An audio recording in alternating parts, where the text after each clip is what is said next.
अब क्या बताया भगवान ने कि जय सतगुरु मिलते नहीं, जाते नरक द्वार। सतगुरु के उपदेश का लाया एक विचार, और जय सतगुरु मिलते नहीं, हम जाते नरक द्वार। नरक द्वार में दूत सब फिर करते खेचा तान, उनसे कबू ना छूटते फिर फरते चारों खान। पुण्यात्माओं, जब ये भक्तिहीन प्राणी यहां से जाता है, यम के दूत इसको पकड़ कर ले जाते हैं, धर्मराज के सामने खड़ा कर दिया जाता है, न्यायाधीश के सामने। वहां ये नहीं कह सकता कि मैंने ऐसा नहीं किया, मैंने ऐसा नहीं किया। वहां झूठ नहीं चलेगी, वहां तो आपकी फिल्म स्टार्ट हो जाएगी, सीडी ऑन हो जाएगी आपके समक्ष सामने। क्योंकि जो कर्म हम करते हैं, सोचते भी हैं, उसकी भी एक फोटोकॉपी भगवान के दरबार में जाती है, और वहां जाते ही उसको ऑन कर दिया जाता है।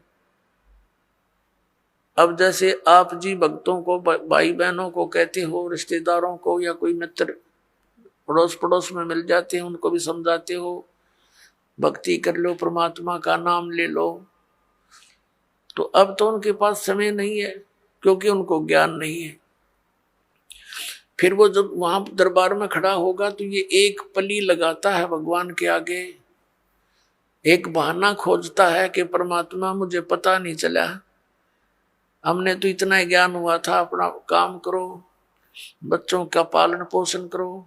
तो उसमें परमात्मा वो सीडी चला देगा, कोई भक्त उससे कह रहा होगा कि चलो चलेंगे सत्संग में, और वो बकवाद कर रहा होगा, मना कर रहा होगा, सौ बहाने मिला रहा होगा। फिर परमात्मा कहेगा, देख इस भक्त ने, इस बहन ने, इस बेटी ने तेरे से क्या कहा था, और तू झूठ बोलता है कि मेरे को पता नहीं चला। तब ये क्या कहता है भगवान, गलती होगी, क्षमा कर दो। परमात्मा कहता भाई ये गलती का मानने का कोई फायदा को नहीं, अब तो नरक में जाना ही पड़ेगा। और फिर कभी तुझे मानव शरीर मिले तो फिर ट्राई करना।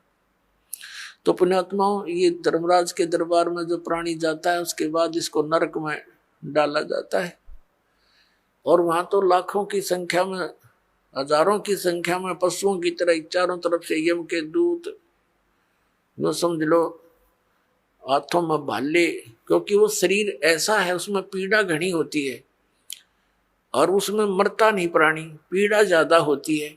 तो उसमें सीधे भाले ठोके, आंखों में मारेंगे ना सीधे, और ऐसे जैसा भी हाथ में आओ उतना लठ मारते हैं, और उनको जबरदस्ती नरक में ठोक देते हैं, धक्के मार मार के। वो उल्टे बाजे उनके लठ मारे, और जैसे पशु को फाटक में रोकते हैं, ऐसा ठोक दिया जाता है। तो यहाँ क्या बताते पुण्यात्मा, हम भक्ति से घने दूर हो गए, अध्यात्म ज्ञान आसपास भी नहीं रहा, हमें डर नहीं रहा इन बातों का।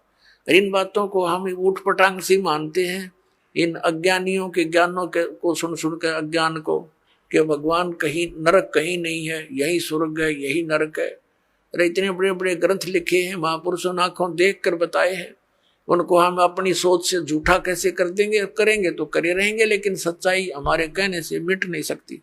तो परमात्मा बताते हैं कि नरक द्वार में, जब नरक में ठोके जाओगे, दूत सब और करते खेचा ताण, दे डंडा दे लठे, अंदर ठोक देते हैं।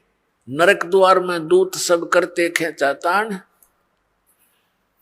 और उनसे कभी ना छूटता फिर फिरता चारों खान। वहां नरक में दुख उठा करके फिर इन चार खानियों में 84 लाख प्रकार के इन पशु पक्षियों और सब जीवों की, ये प्राणियों के जो शरीरों में कष्ट उठाना पड़ता है।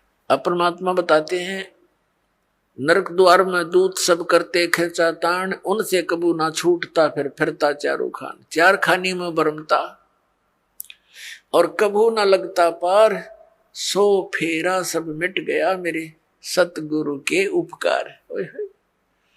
अब सतगुरु के उपकार, जैसे गरीबदास जी ने कहा कि जो जा सतगुरु की मैं बलिहारी, जो जमन मरण मिटाही, जो जन्म और मृत्यु के इस दीर्घ रोग का नाश कर दे, कहते मैं उस सतगुरु पर बलिहारी हूं।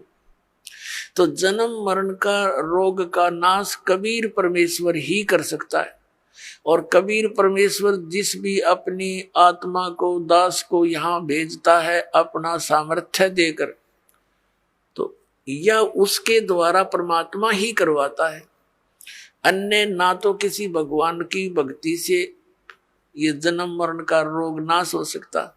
यदि हम श्री राम, श्री कृष्ण अर्थात विष्णु जी, इनकी पूजा करके चाहें कि हमारा जन्म मरण का रोग कटे, ये नाशवान इनकी जन्म मृत्यु स्वयं होती है।